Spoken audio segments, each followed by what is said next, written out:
Howdy y'all, this is Ethan Bonreal back at it again, giving you that gay shit you love while jumping into another roguelike. So this time around we're playing Heroes of Hammerwatch, a roguelike game that is a dungeon crawler that I am a big fan of. It was released yesterday, so I'm really hyped to get a video out about this.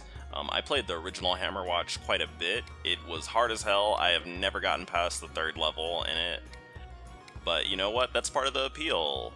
This game is going to be more like a traditional roguelike than the previous Hammerwatch game, and that it has quasi-procedurally generated dungeon floors that you go through, and then also you get upgrades that are randomly selected as you go through your adventure. However, if you die, you get warped back to town, and you have the option of sending money up through the mine shaft that we're exploring into to the town in order to upgrade the facilities there. And those facilities will make your subsequent runs a good bit easier. But anyway, if you're wondering who I am and what I do, I'm Ethan Bonreal, and I rub my gay juice all over your favorite games, for better or worse, and that is what I'm here to do, you know. I will say I've been playing a lot of roguelikes lately, and the reason for it is it just really, you know, it really resonates with my gay energies, but I'm going to talk about that in just a bit here, because I'm contractually obligated to probably talk about this game a little bit before I launch into that. So, first things first, the biggest danger in this game is basically getting swarmed, especially if you are playing as a ranged class. Right now I am playing as a sorcerer, which uses ice magic by default. And when you are playing as a sorcerer, or any ranged class, you can kill enemies pretty quickly. However, you will struggle with large groups of enemies converging at you from multiple angles, so it's very important to make sure that you don't aggro more enemies than you can really handle, and that you also take advantage of your ability to kite.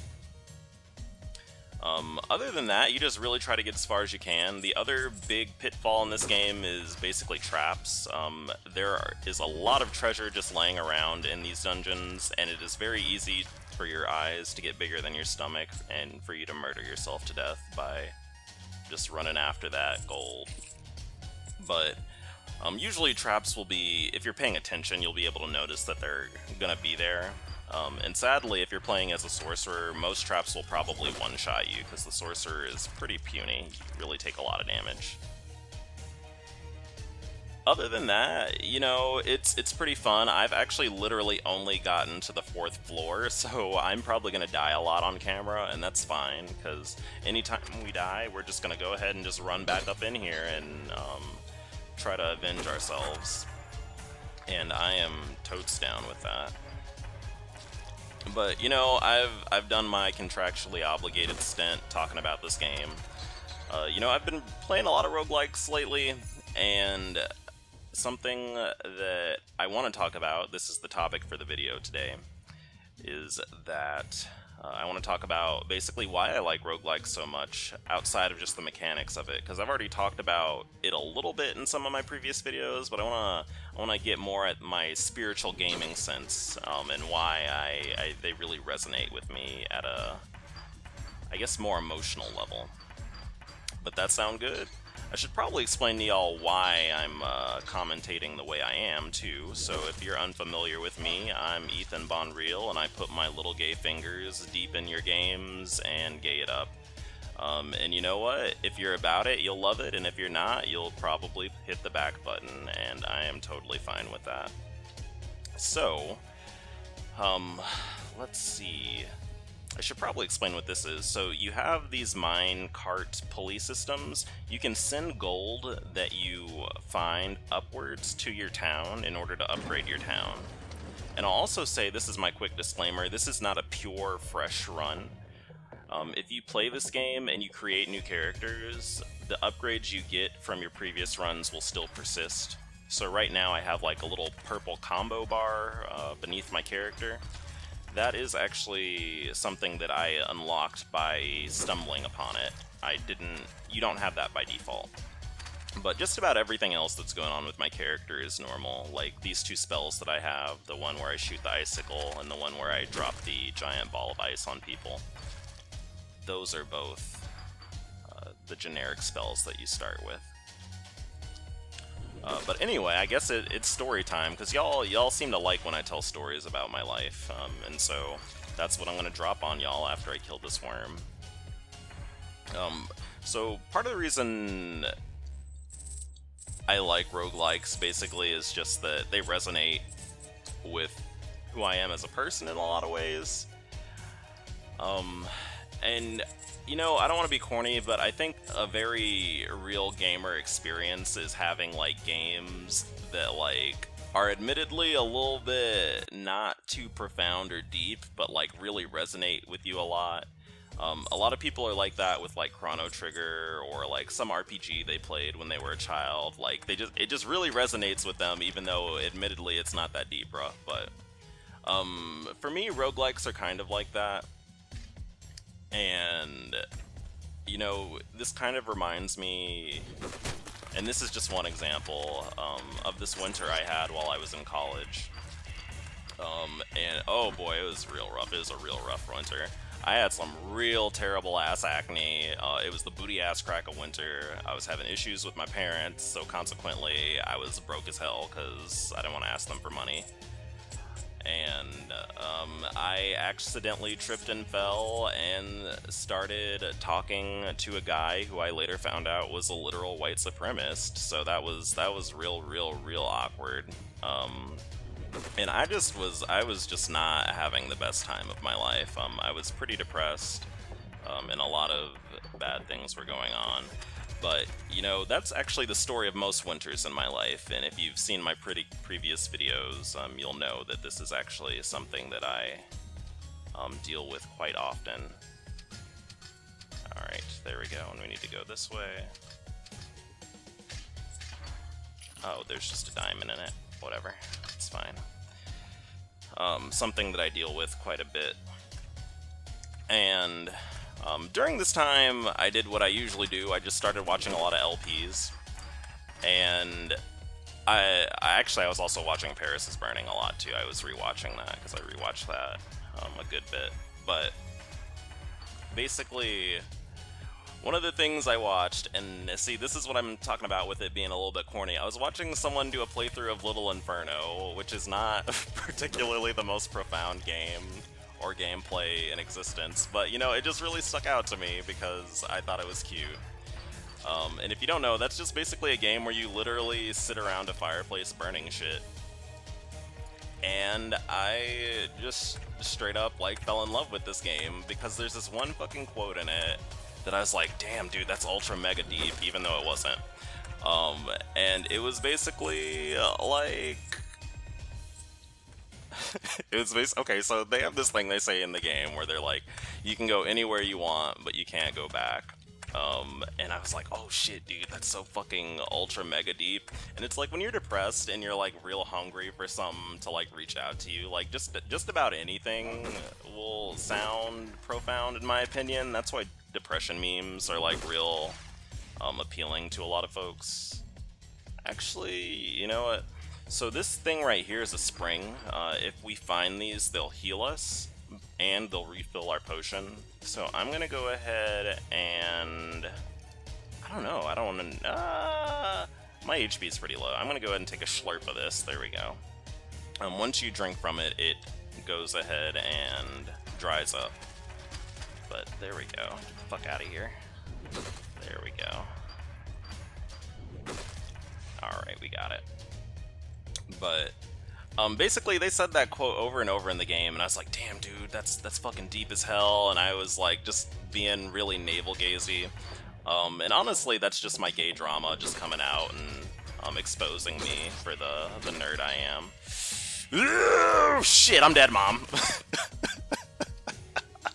Well, that's the exact scenario I was talking about. I got murdered to death by getting swarmed, and then also there was a trap behind me that boxed me in.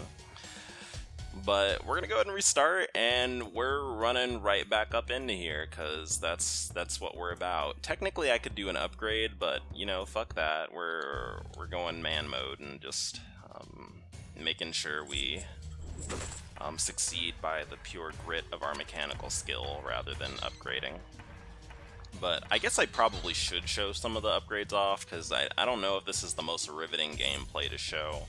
Eventually I'll be able to shoot and blast a lot more ice than I am currently able to do, but it actually costs stars, so you might have noticed when we were in town that there were stars next to my name, or in the top area of the corner, or top area of the screen rather. And those stars actually basically let you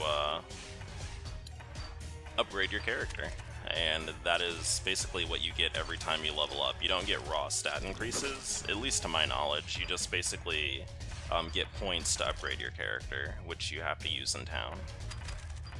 There we go, get the fuck out of here. But, like I was saying, I was gay, I was depressed, and I was living vicariously through philosophy from video games, and I was just really enamored with it. And again, I think everyone has a game like that that's admittedly a little bit not a bastion of profound knowledge, but that just really reaches out to us. And the reason this has to do anything with roguelikes, because Little Inferno is not a roguelike remotely, is that interesting. So I think it's going to be middle, right, left. Let me see. Yeah, it's middle, right, left. We're gonna try that one more time. Fuck! Well, we're dead again, Mom. Crying face. Alright, we're jumping right back in here, boys. Get into it. We didn't even level up again. I guess I should show off what the upgrades I could have had are, though.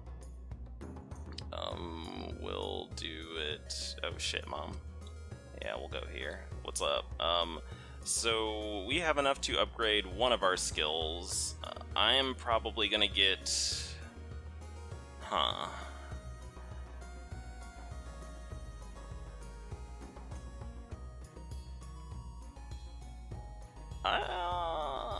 I'll go ahead and upgrade Frost Shards, because it's our basic bread and butter damage attack, and it'll be useful to have that extra DPS. Incidentally, this music slaps, oh my god, it goes so hard, I love it. They did a really good job with the soundtrack on this game.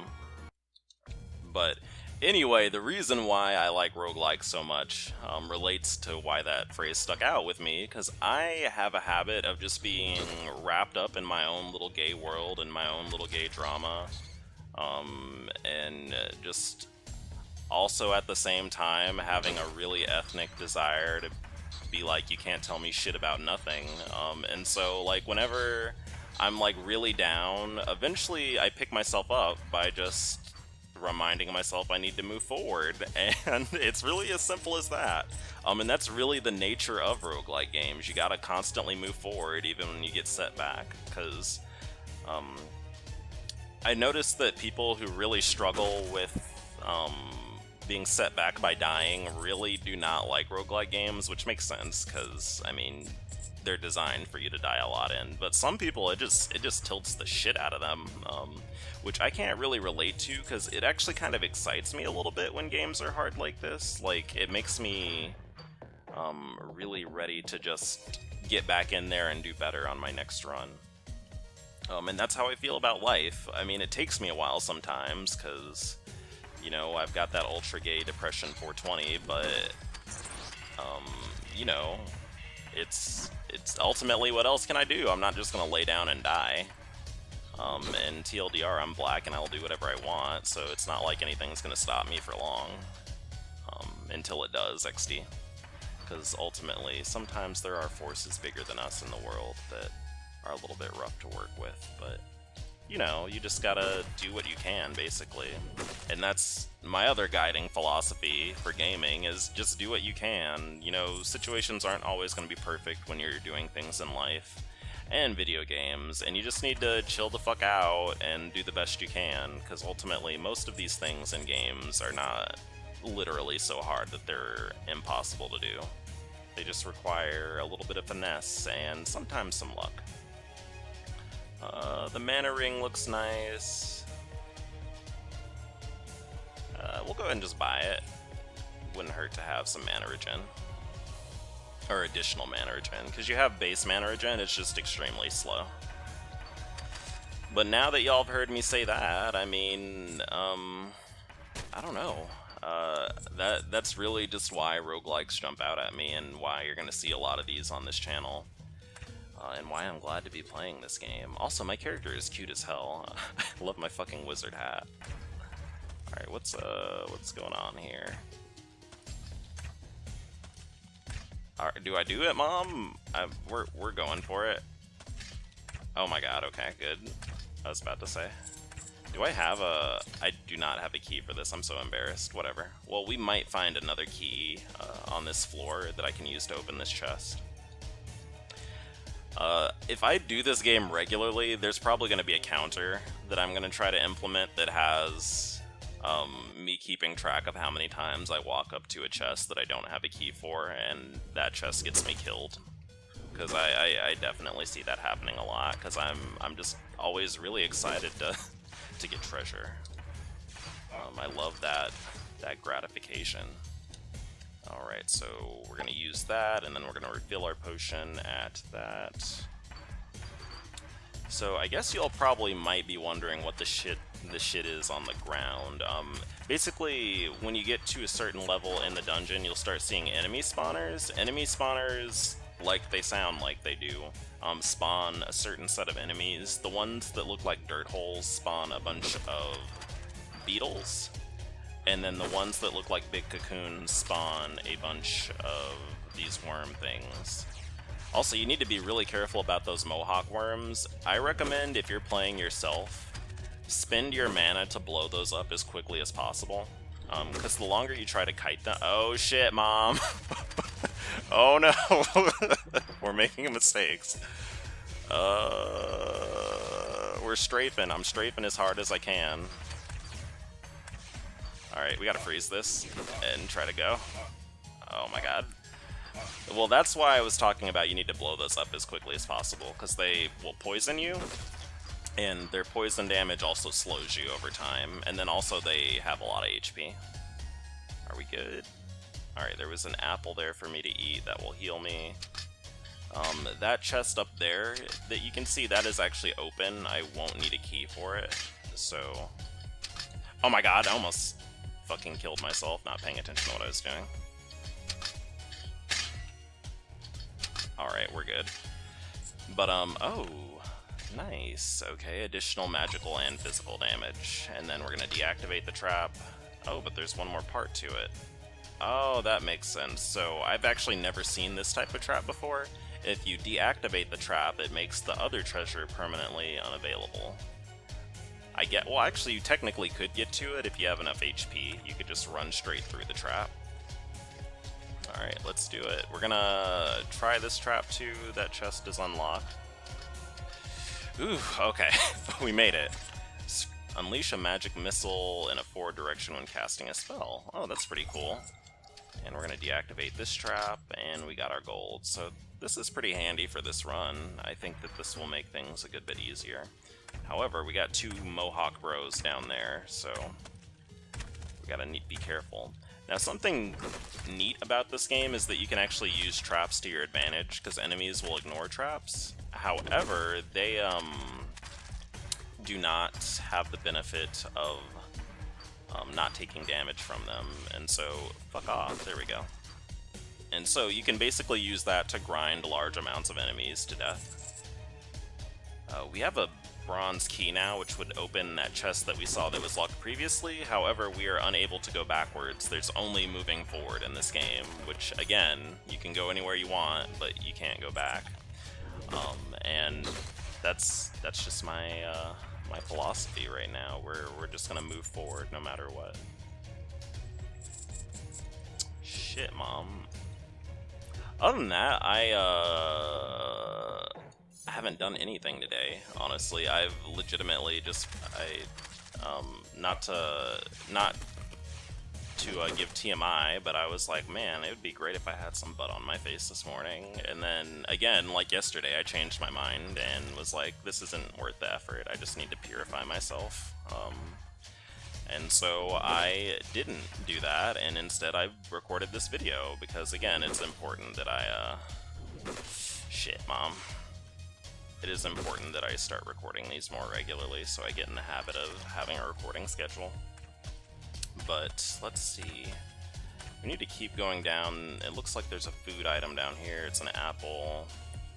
And we killed that. We're starting to do a good bit of damage now, which is very handy for us because that will make these upcoming areas a lot easier. The more quickly you kill enemies, the easier this game gets. And it's really about finding a balance between doing a lot of damage and not getting killed instantly the second you do get hit once. But as a general rule, in my opinion, it's generally just better to have more damage than it is to have more HP. But you could disagree with me on that. But that's generally the spirit of roguelikes. Again, you don't necessarily weather the storm, you try to overcome it in some cases, but it really depends on the game. In some games, you really just need to have a lot of HP for padding. I think Secrets of Grindy is kind of like that. That's why it's really important not to get hit in that game, because it's more important that you don't take damage in a lot of cases than you do a lot of damage. But at the same time, if you're murdering everything around you, they can't really hurt you, can they? Alright, let's see if we can bait these dudes into that trap. There we go. Now, if I was playing even swaggier, I would have actually froze those things in that trap, but I didn't feel the need to do— oh shit. See that, like, nest over there? That is actually a really dangerous enemy, and this is a really bad area to have this in, because it's gonna shoot a row of spikes at you continuously until it murders you. Until I die, Mom. Oh well. We're at 21 minutes. I don't know. Should I record something else? I think this is a good stopping point for a first attempt. I think y'all got the spirit of this down. I mean, I really literally only made it 2 floors in, but you know, sometimes you just gotta do it, ma. But I'ma go ahead and GTFO. I want to thank y'all for watching this. Check out this game if you want. Honestly, if you have Steam and you have this game and you like roguelikes, I would not mind playing with you. And as a reminder, if you have any questions for me, because I am doing a Q&A video within the next 1 or 2 videos, I would really like you to ask me some questions that I can answer for that. And if you don't, that's totally fine. Just feel free to smash that like or not. It's up to you. In the meantime, I'm Ethan Bonreal and I'm gone, so see y'all later. See ya, kids.